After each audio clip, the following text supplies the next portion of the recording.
Okay, so today we're going to talk about a classic exercise, a real go-to for so many people, the bridge. It's supposed to be amazing for your core, great for relieving back pain. But what if I told you the way you're probably doing it is actually making everything worse? Yeah, let's dive into that. So let me ask you, have you ever had that dull, nagging ache deep in your lower back? You know the one I'm talking about. It just sort of hangs around. You stretch, you get up from your desk, you try to sit up straight, but it feels like nothing really gets rid of it. Well, it's an incredibly common frustration, and the real reason for it might be coming from a place you'd never think to look. So let's dig into this a little. Why is this such a huge, maddening problem for so many of us? It's because for millions of people, dealing with lower back pain feels like you're trying to solve a puzzle, but you're missing a key piece. And this is the vicious cycle, right?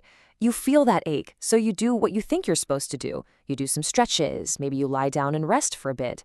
And sure, it might feel a little better for a minute or two, but the second you get back to your day, there it is again. That's because we're just putting a Band-Aid on a symptom without ever getting to the real root of the problem.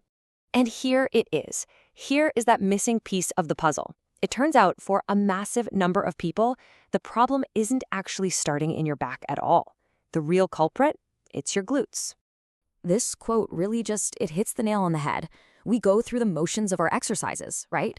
We lift, we lower, but we're not actually thinking about which muscles are doing the work. We intend to work our glutes, but our bodies are smart. They'll always find the easiest way out, the path of least resistance. And that's exactly where the trouble starts. And this leads us to something called dormant glute syndrome. Now, I know it sounds like a really technical, fancy term, but the idea is actually super simple. Think about how much we sit. At our desks, in our cars, our glutes basically fall asleep.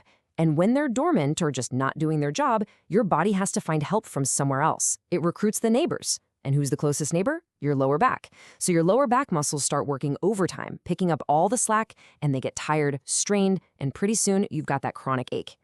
Okay, so let's bring this all back to the bridge exercise, which ironically is an exercise specifically designed to wake up those sleepy glutes. The crazy thing is, this is the one place where that bad habit, that compensation, shows up the most and can do the most damage. Here we go. This is the number one mistake. When you lift your hips up into that bridge, do you feel a big arch in your lower back? Is there a huge space between your back and the floor? If there is, that means you're using your lower back muscles to do the lifting, not your glutes. You're literally reinforcing the exact problem you're trying to fix. You're strengthening the dysfunction. And just look at this comparison here. It's so clear, isn't it? On the left, you've got that arched back, which just strains those muscles and keeps you trapped in that pain cycle. But on the right, with one small change, a pelvic tilt, you switch on the glutes.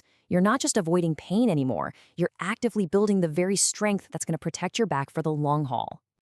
So the good news is we can fix this. We just need to relearn this really fundamental movement. Let's break down exactly how to do the bridge the right way so you can finally start getting all the amazing benefits it's supposed to give you. And you know what? The secret is so simple.